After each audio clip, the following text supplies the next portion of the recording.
Letícia, primeira a entrar. Olha só. Boa noite a todos que estão chegando. Boa noite, Eduardo já está por aí. Boa noite a todo mundo que está entrando. Vamos esperar o Chan entrar também para começarmos essa 21ª live da Revista de História. Muito obrigado pela presença de todo mundo. Entramos agora nesse ritmo quinzenal das lives e daí vamos mantê-lo até o final desse ano. O Chan já está entrando, já nós começaremos essa entrevista sobre a história dos Estados Unidos com Robert Chan Purdy. Boa noite, Chan. Boa noite, Júlio, tudo bem? Tudo certo, tudo bom por aí? Tudo ótimo. Então tá bom. O pessoal já está entrando, a gente já está com 20 e poucos espectadores. Vamos aguardar 5 minutinhos, às 6h05, pontualmente com atraso de 5 minutos, a gente começa a conversa, tá bom? Tá bom. Enquanto isso, eu aproveito para dar 2 avisos a todos que estão acompanhando essa conversa, que acompanharão essa conversa. O primeiro aviso é que agora, todas as entrevistas da Revista de História, além de estarem disponíveis no IGTV e no nosso canal no YouTube, estão também disponíveis no blog da revista.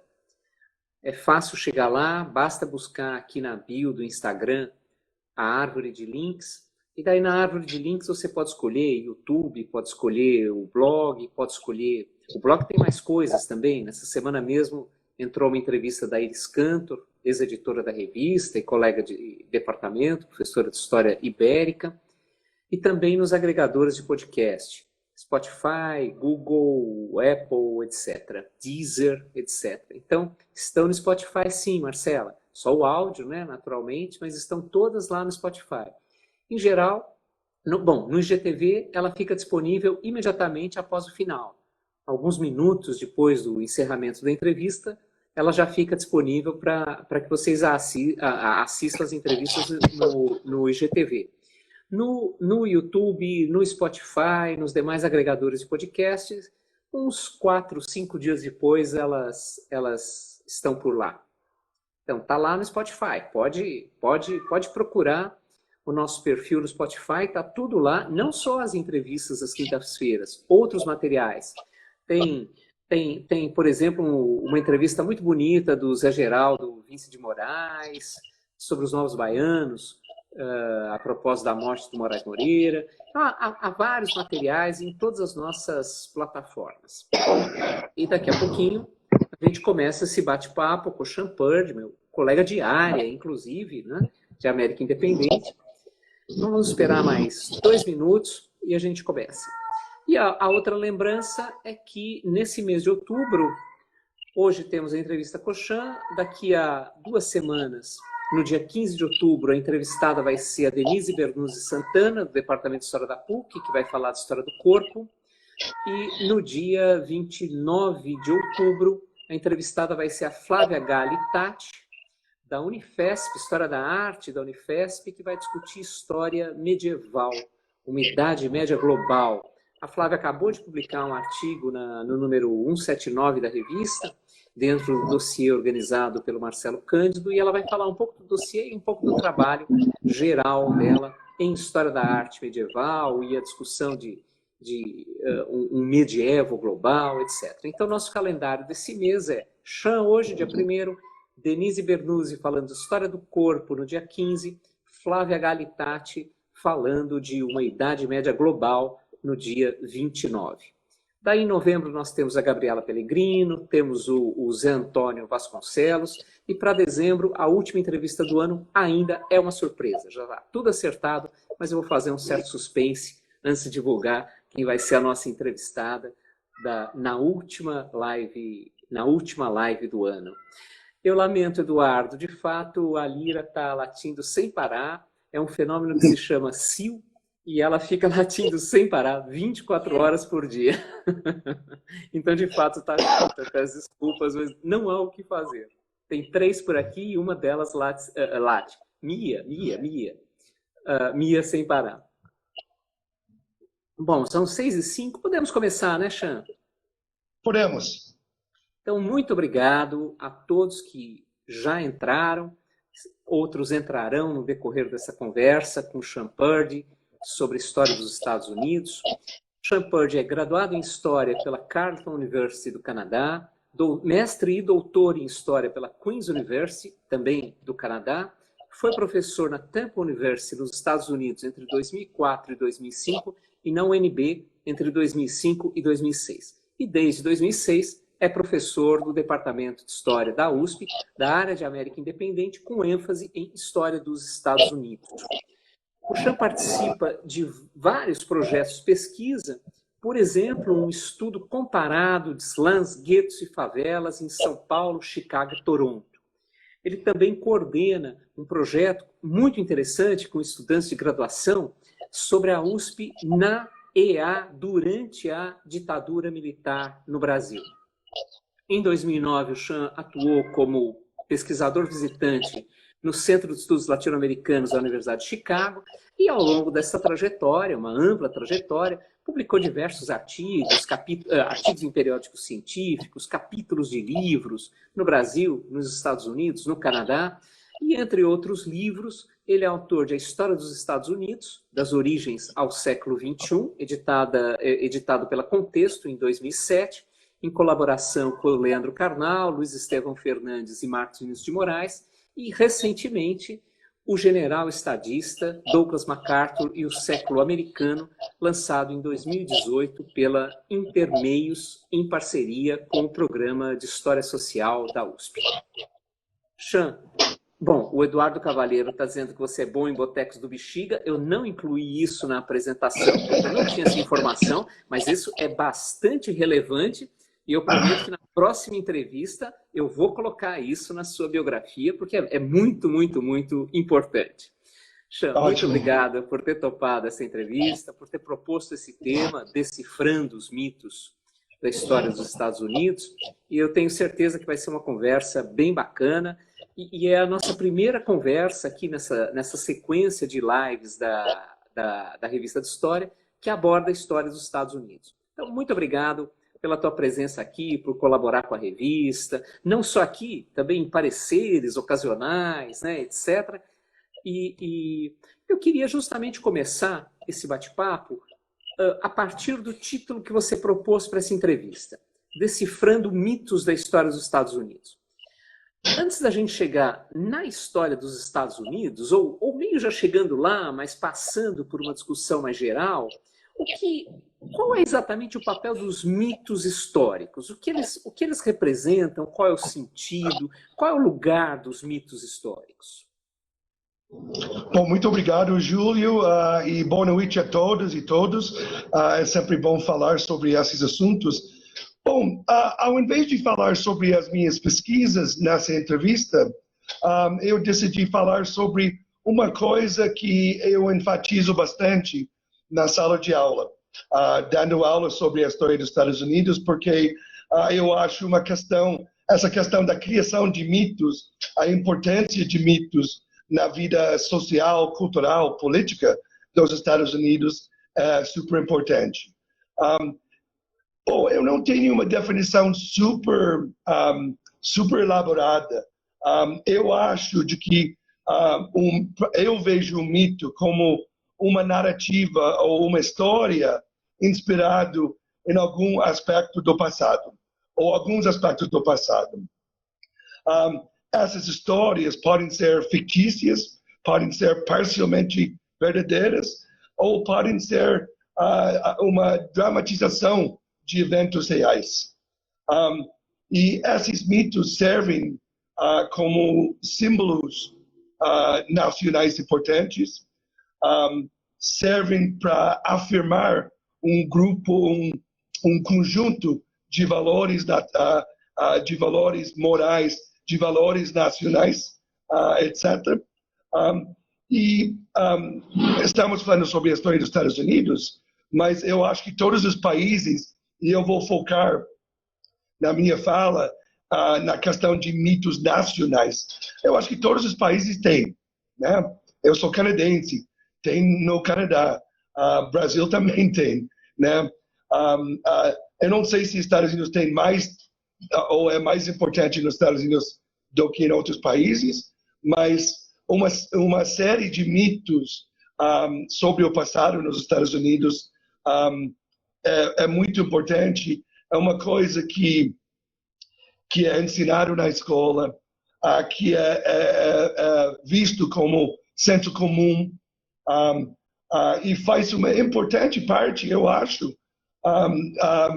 da ideologia do país, das ideias que dominam, seja sobre individualismo, seja sobre capitalismo, seja sobre o papel de figuras heróicas na história dos Estados Unidos, etc.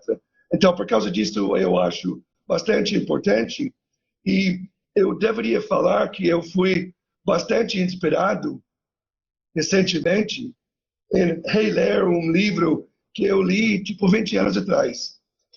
É de um sociólogo norte-americano que chama James Loewen. E o livro chama, o título é fantástico, o livro chama Mentiras que meu professor de história me contou.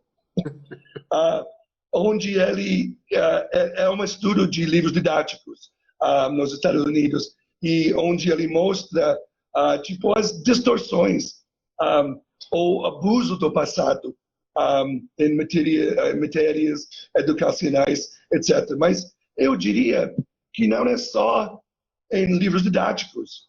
Eu acho que no discurso jornalístico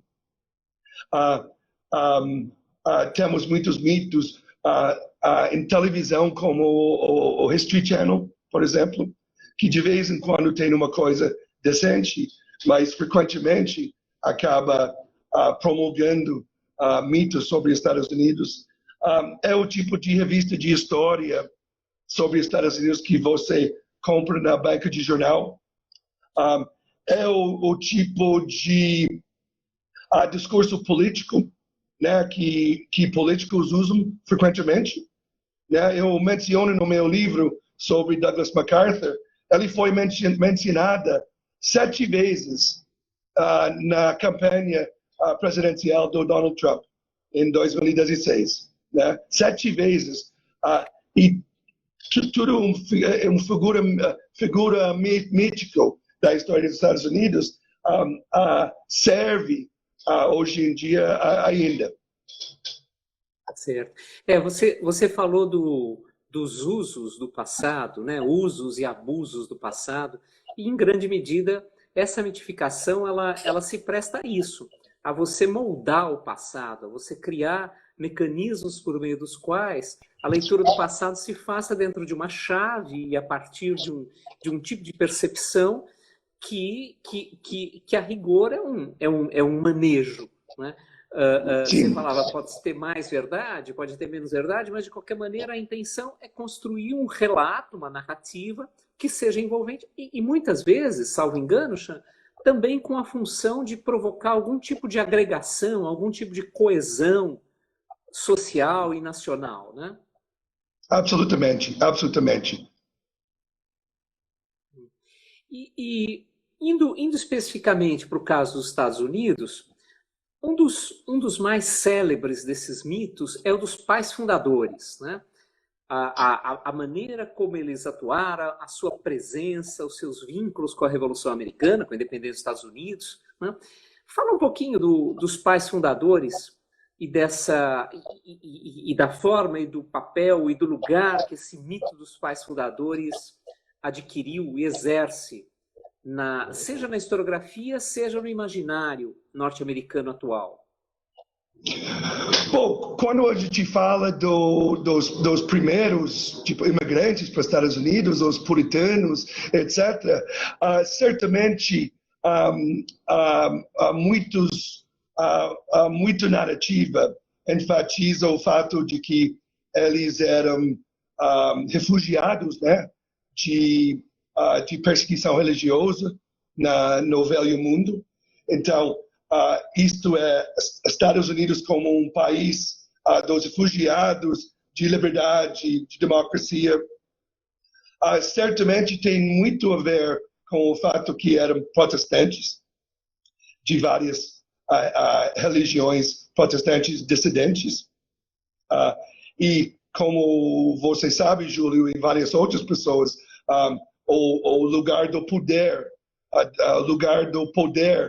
de protestantes na história dos Estados Unidos, mesmo com uma população católica, por exemplo, muito grande desde os meados do século XIX, né? Então essa questão do white Anglo-Saxon Protestant, né? Brancos anglo-saxão protestantes. Né? Até agora, nos Estados Unidos, só tinha um presidente que não era protestante, que era John F. Kennedy, né? Mas então certamente esse mito foi muito importante. Eu acho que os pais fundadores do período da Revolução Americana são mais interessantes. Eu acho que até hoje em dia até mais importantes. Não é por acaso, na verdade é uma coisa infeliz na minha opinião, é que os best-sellers, os livros mais vendidos nos Estados Unidos de história são biografias dos pais fundadores, de Thomas Jefferson, de George Washington, de Alexander Hamilton, etc. E uma geração de historiografia sobre a Revolução Americana já desvendou muitos dos mitos sobre os pais fundadores, né? Por exemplo, na Revolução Americana foi um evento que envolvia muitas pessoas. Foi um esforço coletivo que vai muito além de alguns homens brancos, né? Alguns homens grandes brancos. De vez em quando tem uma mulher importante, mas geralmente essa história.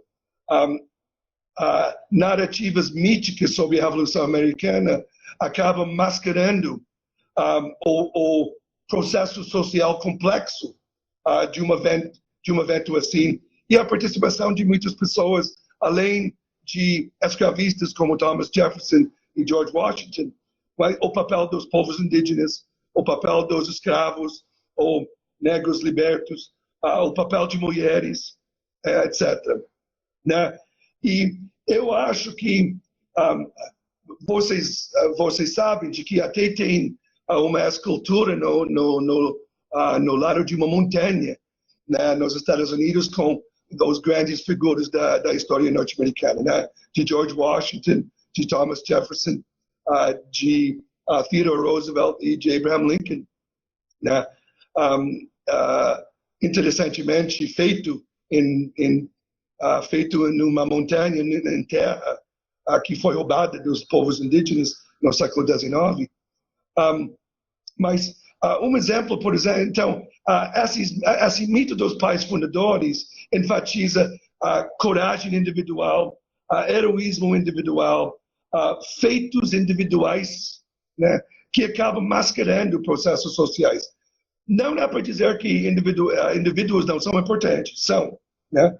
Mas Thomas Jefferson, por exemplo, o autor da Declaração de Independência, né, em 1776, né, ele, na verdade, ele é tido como o grande autor da Declaração de Independência.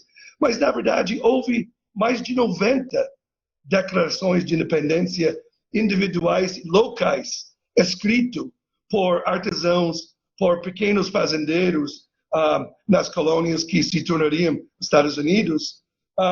E Jefferson copiou bastante dessas declarações individuais, né?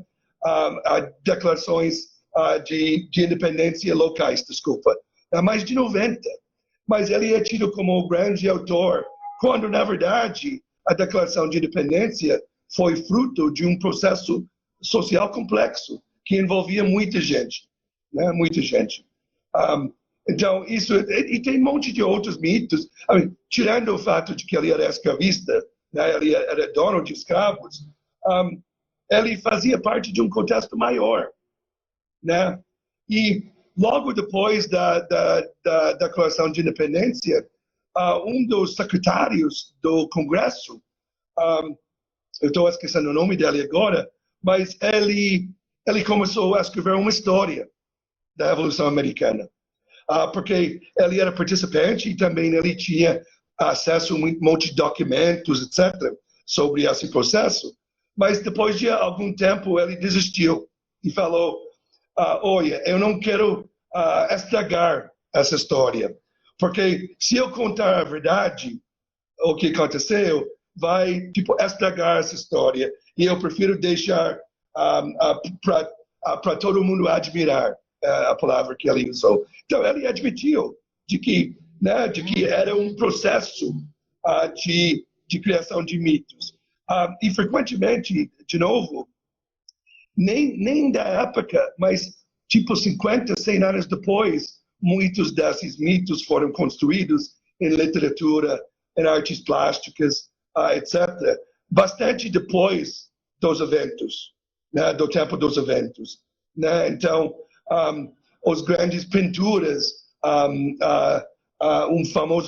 uma famosa pintura de George Washington atravessando o rio Delaware, por exemplo, né, ele está em frente do barco, né, numa postura muito heróica, etc. Não, só foi pintado 50 anos depois. Então, toda essa criação de mitos que aconteceu sobre a Revolução Americana, frequentemente aconteceu bem depois.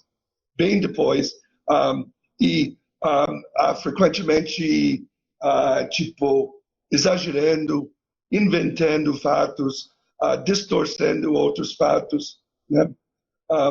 E, infelizmente, muita gente, até agora, mesmo que livros didáticos tenham melhorado bastante, até agora, esse é o tipo de história que muita gente, que muita criança, muito adolescente recebe, ou indiretamente em livros didáticos, ou em discursos jornalísticos, na History Channel, etc. Esses mitos são importantes.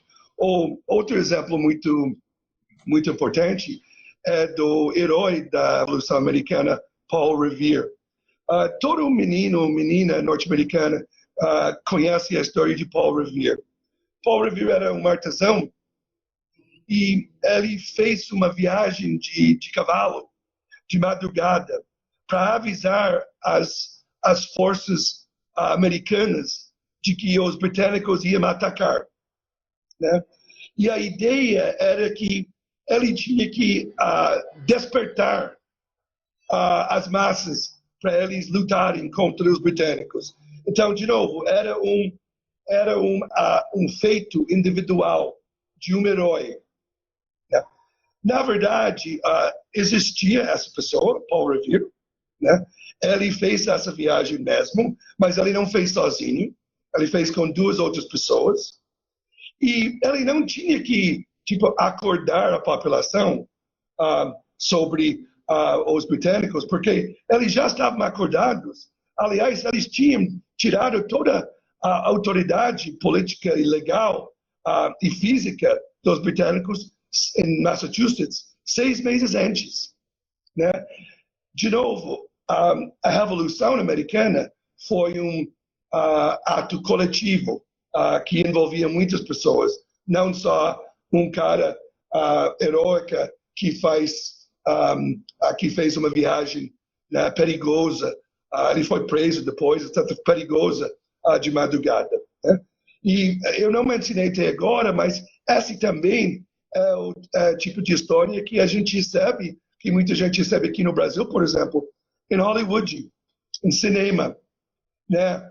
E mesmo nos Estados Unidos, que a verdade é que a gente recebe muitas informações históricas de cinema ou de televisão, e com algumas exceções, por exemplo, o seriado no Netflix, Damnation, que é sobre os anos 30, que é fantástico, sobre luta de classes dos anos 30. É uma exceção, mas, em geral, o que a gente tem são, tipo, essas narrativas míticas enfatizando feitos individuais, feitos heróicos e mascarando os processos sociais e os conflitos. Porque, como você falou, Júlio, se mitos servem para tipo, ajudar na coesão de uma nação ou de um grupo, é importante tipo, mascarar conflitos internos, conflitos entre, no caso dos Estados Unidos, entre classes, ou conflitos entre brancos e negros, ou brancos e escravos, ou nativos e imigrantes, ou homens e mulheres, etc. Maravilha. O Maurício comentou aqui que o Benjamin Franklin dizia ter se inspirado na Confederação dos Iroqueses para pensar a união das colônias, né?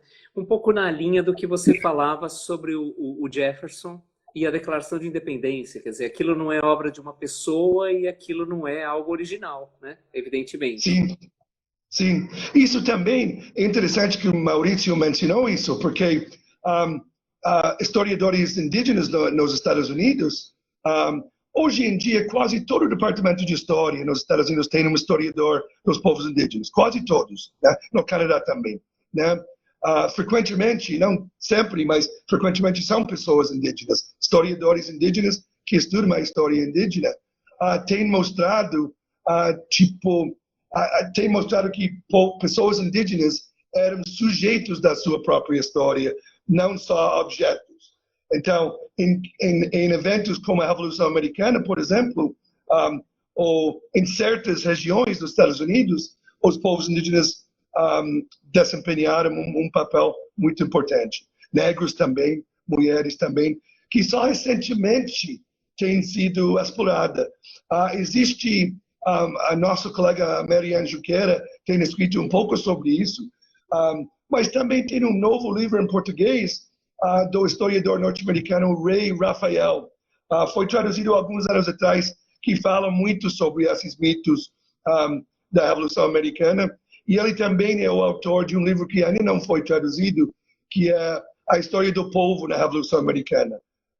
Então, aos poucos, a gente está recebendo novas contribuições.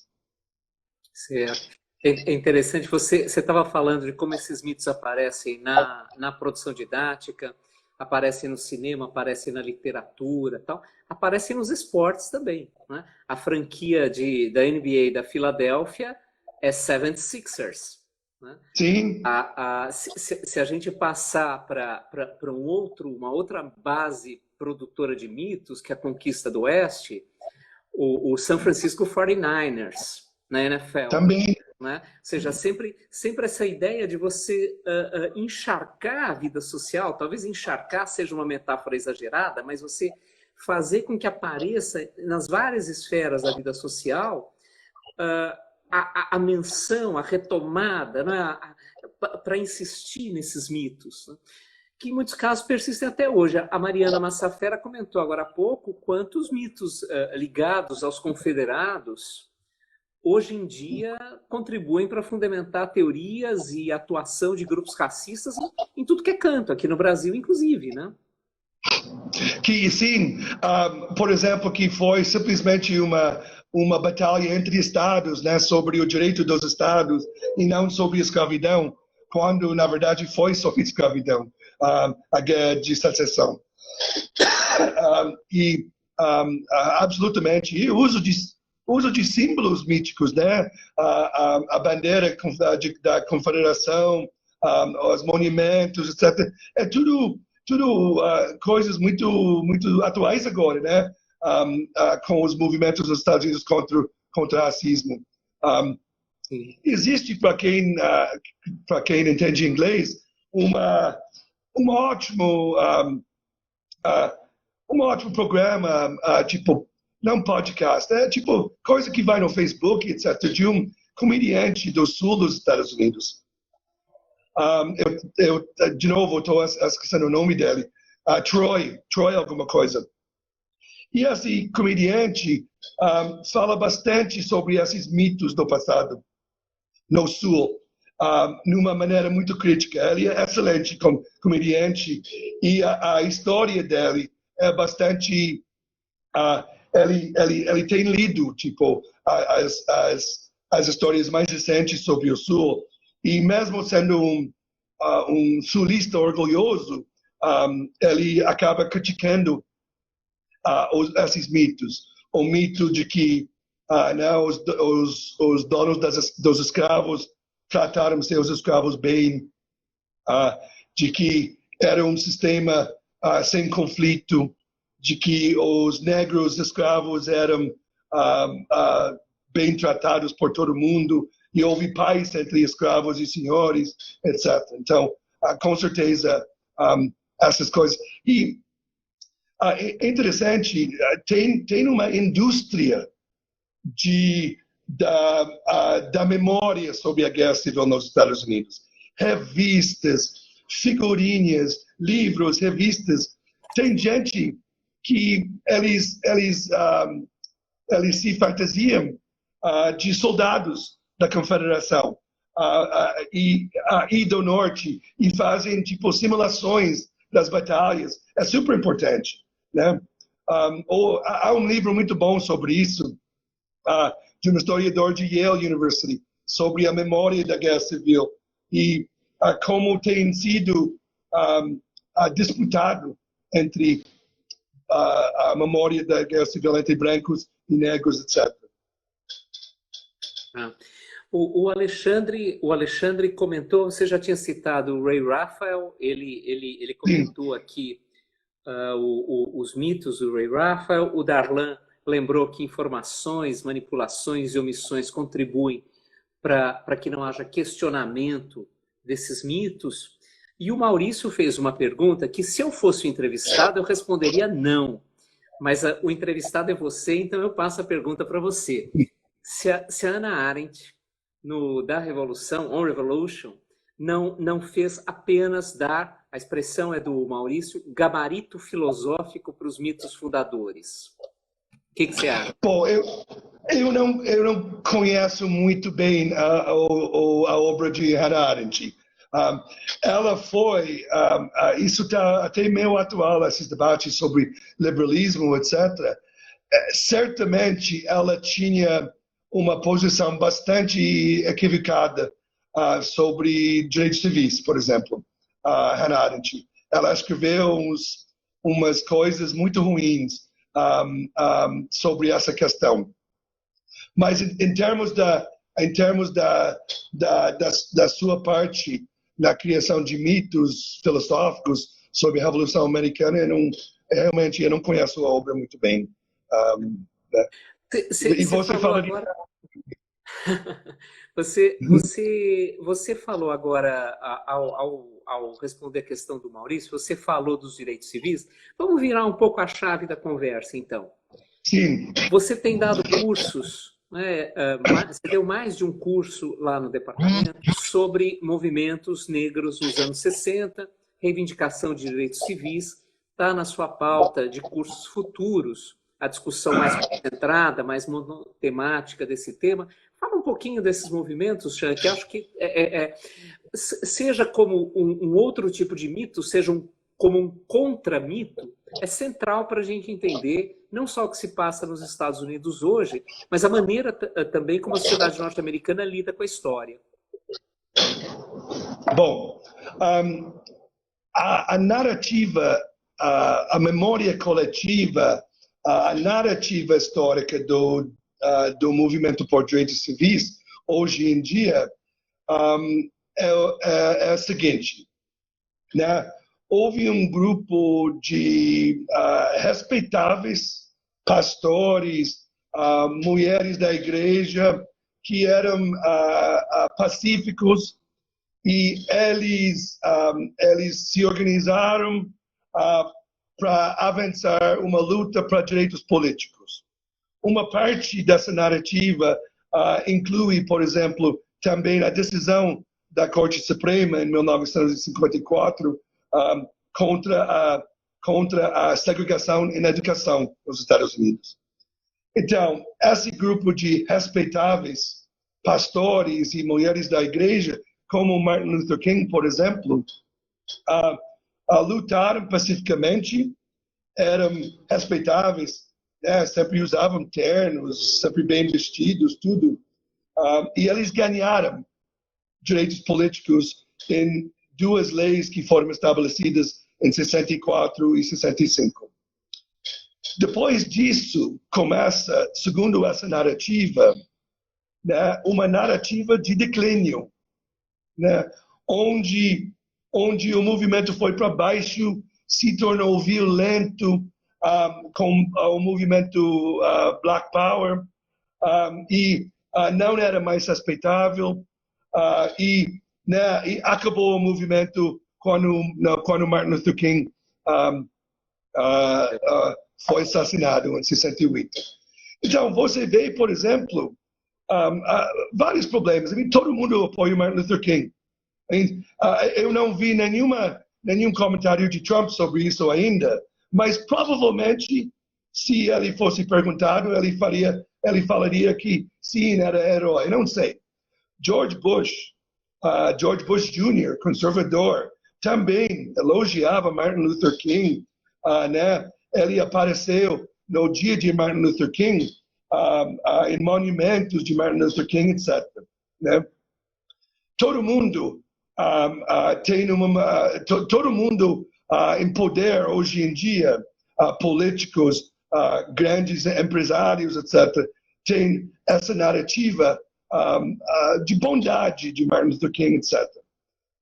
Mas na época ele foi odiado pela estrutura de poder. Ele foi odiado pela mídia, por muitos políticos, né? Os irmãos Kennedy, John F. Kennedy e Bobby Kennedy, odiaram Martin Luther King. Aliás, ele foi, o FBI espionou nele, grampeou o telefone dele, tentou chantagear ele sob as ordens do governo do Kennedy, ou do ministro da Justiça, que era o irmão Bobby Kennedy. Né? Quando ele fez um discurso numa igreja em Nova York, em 67, contra a guerra do Vietnã, ele foi, atacado pela mídia convencional, a grande mídia. Ele foi atacado por muita gente conservadora dentro do movimento negro, falando como você pode ter uma posição contra a guerra do Vietnã, isso é ruim para o movimento por direitos civis, etc. Né? Então, o grande professor, agora ele é de Harvard, mas para muitos anos ele era professor de filosofia, o filósofo Cornel West, que é um pastor batista também, como Martin Luther King, ele falou que se Martin Luther King fosse vivo hoje, ele seria atacado pelo Obama como radical. Né? Então, e também tem uma parte dessa narrativa reconhece os avanços políticos em termos de direitos formais que negros ganharam, né? Mas não reconhece o fato de que Martin Luther King tinha um programa muito mais amplo de mudanças, de transformações socioeconômicas também. Então, mas nesses pontos, ele não foi bem sucedido. Né? Ganhou direitos políticos, né? O direito de votar, o direito de não ser segregado em serviços públicos, etc. Mas, ao mesmo tempo que o movimento negro ganhou esses direitos políticos, que foram importantes, não ganharam direitos socioeconômicos. E Martin Luther King, essa foi uma parte importante do programa político dele. Tanto de que eu acho a melhor historiografia mostra as semelhanças entre Martin Luther King e o movimento para Black Power. Né? Apesar de diferenças, conflitos ideológicos e doutrinais, tinha muito mais a ver entre os dois. Tanto que o Malcolm X acabou tipo conhecendo Martin Luther King, etc. E houve uma tipo uma justaposição do movimento de King e os movimentos mais formalmente radicais, como os Panteras Negras, como os outros movimentos de Black Power. Então, mas na narrativa mítica do movimento por direitos civis, você não vai ouvir isso sobre Martin Luther King. Você não vai ouvir que Martin Luther King, provavelmente, nos termos que a gente usa hoje em dia, era um social-democrata, radical, né? Que queria programas sociais universais, não só para negros, para brancos, de que lutava contra a pobreza negra, não só para ter direito de voto, mas para ter direito de um bom emprego, um emprego decente, um estado de bem-estar, todas essas coisas. Então, a mídia, a indústria de entretenimento, de Hollywood, etc., consegue muito bem, são muito bons em tipo mascarar essas histórias mais amplas, mais profundas sobre Martin Luther King, por exemplo, né? É a mesma coisa também, tipo as ideias estereotipadas sobre Black Power. Com certeza, por exemplo, os Panteras Negras, houve, por nossos padrões, com certeza eles tinham problemas com a questão de machismo, né? Sem dúvida, né? Como todos os grupos na época, né? Sejam brancos ou negros, sindicatos, todas essas coisas. Né? Mas no filme com Tom Hanks, estou esquecendo coisas, estou ficando velho aqui. Sabe aquele filme de Tom Hanks? É uma saga norte-americana, Forrest Gump. Né? Os Panteras Negros nesse filme são tratados como violentos machistas que batem em mulheres em público, que não é verdade. Simplesmente não é verdade. Não tem evidência disso. Não que não tinha problemas, etc. Mas, então, Martin Luther King é o pastor batista respeitável que usa terno. E os Panteras Negras usam, tipo, jaquete de couro preto com boina, né, militar, etc. E toda essa mitologia sobre os movimentos é construída. Né? Eu diria mais algumas outras coisas que historiadores têm feito.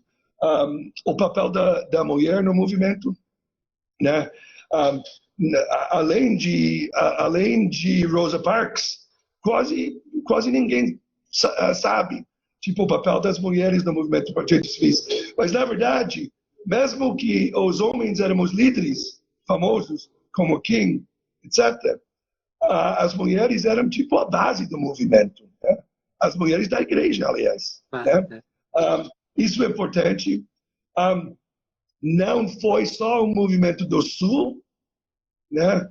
Houve um movimento por direitos civis no país inteiro, no Norte, porque mesmo que segregação e racismo eram informais no Norte, no Oeste, eram até igual ou até pior em alguns aspectos do que no Sul. Martin Luther King, quando ele foi fazer uma campanha contra a pobreza em Chicago, no meio oeste, né, no norte do país, ele, na primeira manifestação que ele fez no bairro, na zona sul de Chicago, ele levou uma garrafa na cabeça de brancos racistas. E ele disse na época de que ele não tinha visto tipo um racismo, um ódio tão forte do que em Chicago, né, na história dele. Então, não era só essa ideia estereotipada que era só os racistas no Sul, né? E também historiadores têm mudado esse mito, e uma coisa que eu tenho escrito um pouco sobre isso, pesquisado, na área de moradia é que o movimento não parou em 68. Aliás, nem parou em 1970, né, que tem um conceito na literatura que é a longa década dos anos 60, que na verdade começou nos anos 50 e só terminou nos anos 70. Então, houve muitos movimentos importantes liderados por mulheres negras na área de moradia nos anos 70, nas cidades grandes dos Estados Unidos. E movimentos sucedidos com bastante sucesso, né? Mas esses programas sociais de moradia que essas mulheres conseguiram conquistar têm sido tipo desmantelados nas últimas 2 décadas, né? Por governos dos republicanos e também dos democratas, e não fazem parte desse mito, porque eram mulheres pobres, não usavam tipo vestidos e ternos, né?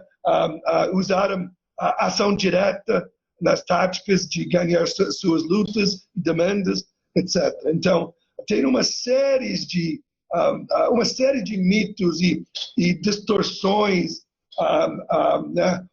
Saneamento histórico que tem acontecido com o movimento por direitos civis. Certo, maravilha. Você mencionou mais de uma vez o Kennedy. Tem várias perguntas, eu não vou conseguir dar conta de todas, inclusive porque eu ainda quero te fazer uma outra questão, mas a Mirce Impanaro pergunta sobre a mitificação em torno do Kennedy, que também Sim. é algo que se constrói em meio à discussão dos anos 60 e em paralelo às lutas por direitos civis, né? Absolutamente. O Noam Chomsky tem um livro que ele chama de Camelot, né, que é o nome mítico, interessantemente, do Rei Arthur, né, do mito do Rei Arthur. Camelot era o castelo de Rei Arthur.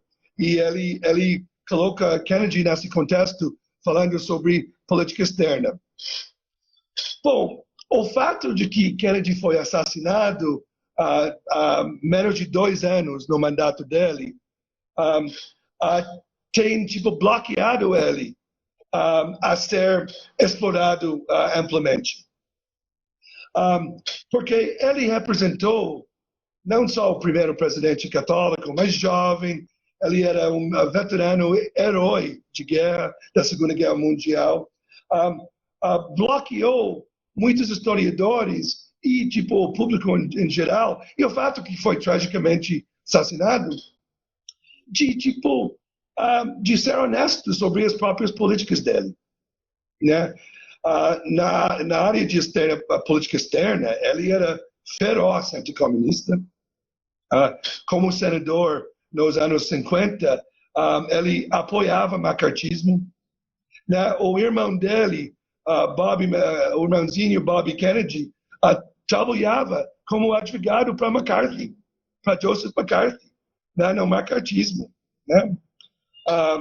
Não, sem falar do fato de que o pai deles era tipo simpatizante de nazismo nos anos 30 também, né? Eles eram muito conservadores. Na questão de direitos civis, né? Primeiro na questão econômica, bom, naquela época, todos os governos do mundo estavam implementando o estado de bem-estar, né? Seja de partidos conservadores ou partidos social-democratas, ou no caso de Kennedy, o Partido Democrata. Então, a legislação dele sobre a questão, por exemplo, do estado de bem-estar, que estava sendo ampliado, especialmente depois dele morrer com Lyndon Johnson, não era nada singular, especial nesta época, né? Todos os governos estavam fazendo isso. Sobre direitos civis, na campanha presidencial de 1960, era John F. Kennedy e Richard Nixon, né? Nixon era vice-presidente do Eisenhower e eles fizeram um famoso debate na televisão e o Kennedy prometeu que ele ia ajudar o movimento por direitos civis, o movimento negro. Mas quando ele foi eleito, fez nada. Fez nada. Não só isso, achava que o movimento por direitos civis estava atrapalhando o programa dele no governo, que estava causando problemas, controvérsias com a violência na televisão, etc. Né? E os dois não gostavam nada de Martin Luther King. E Martin Luther King era um moderado. Ele era um moderado. Né? Mesmo assim, Kennedy criticava eles bastante. Ele só foi forçado a fazer alguma coisa quando a violência acabou sendo transmitido pela mídia, pelo mundo inteiro. E no contexto da Guerra Fria, né, os Estados Unidos queriam essa imagem de liberdade, democracia, igualdade contra a União Soviética, e não dava para ter policiais usando cães contra crianças em manifestações. Então, finalmente, Kennedy fez alguma coisa. Falando sobre essa construção de mitos, eu sempre mostro o filme Mississippi em Chamas, né, sobre o movimento por direitos civis. É um filme do diretor Alan Parker, com William Dafoe e vários outros grandes atores. E o filme é bom em um aspecto. É bom no aspecto em que mostra os racistas, supremacistas brancos apanhando. Então, isso é a parte boa do filme. Mas uma parte ruim do filme é que dá a ideia de que o governo de Kennedy e o FBI estavam aliados com o movimento negro. Simplesmente não foram. O FBI estava chantageando Martin Luther King.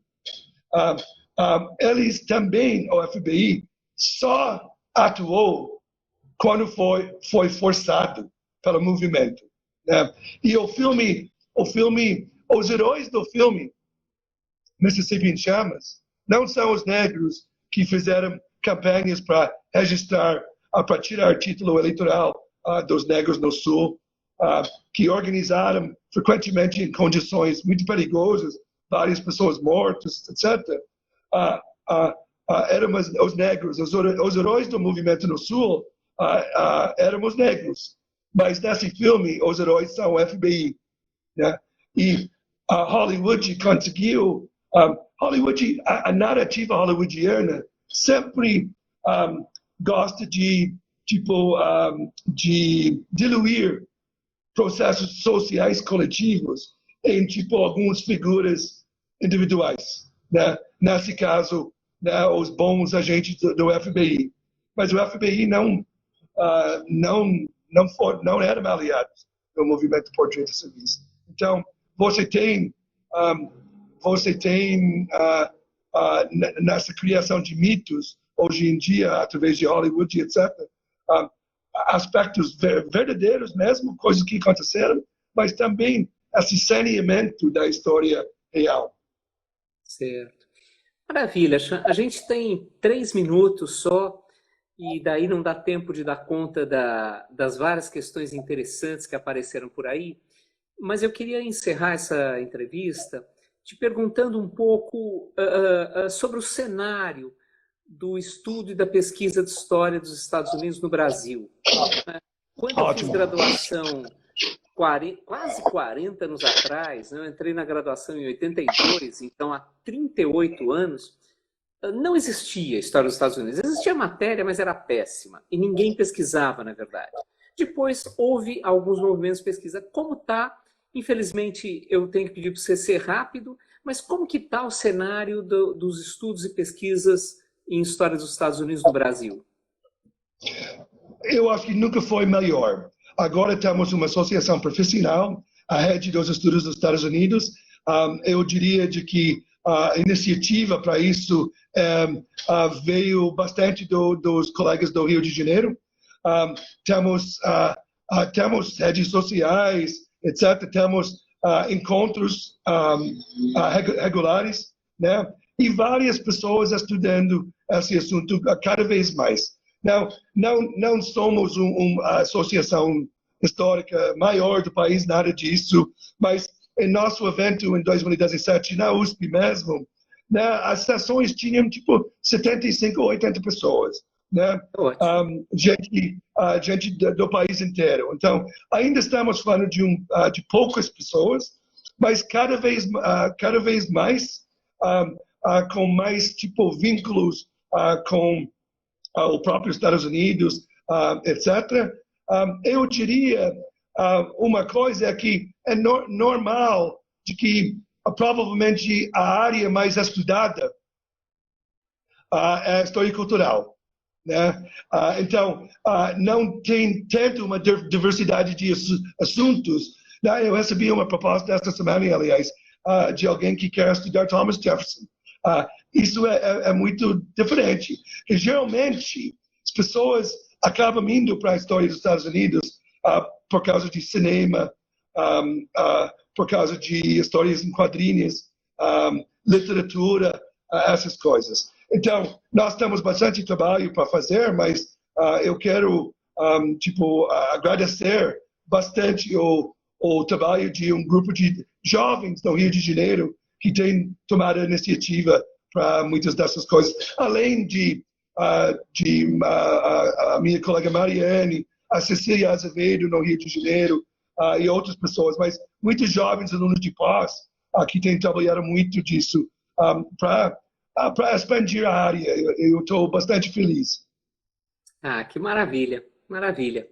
Muito obrigado, Chan. Obrigado, Júlio. Eu quero convidar todos, temos 2 minutos para encerrar, quero convidar todos para daqui a 2 semanas, no dia 15 de outubro, acompanharem a entrevista da Denise Bernuzzi Santana sobre a história do corpo. No final do mês, dia 29, a entrevista da Flávia Gali Tati sobre uma Idade Média Global. E a entrevista do Chan, assim como todas as entrevistas da Revista de História, ela daqui a alguns minutos vai estar disponível para sempre no IGTV do Instagram e daqui a alguns dias no YouTube, no canal do YouTube da Revista de História, no blog da Revista de História, e daí só o áudio, a gente extrai o áudio e também vai estar disponível em vários agregadores de podcast, Spotify, Apple Podcast, Deezer, etc. Chan, super obrigado. Muito obrigado mesmo, foi muito bacana. Uma outra hora você volta aqui, ano que vem você volta para falar das suas pesquisas, tá bom? Muito obrigado, Júlio, e para todo mundo que participou aqui. Boa noite. Boa noite para todo mundo, muito obrigado a todos. Até logo.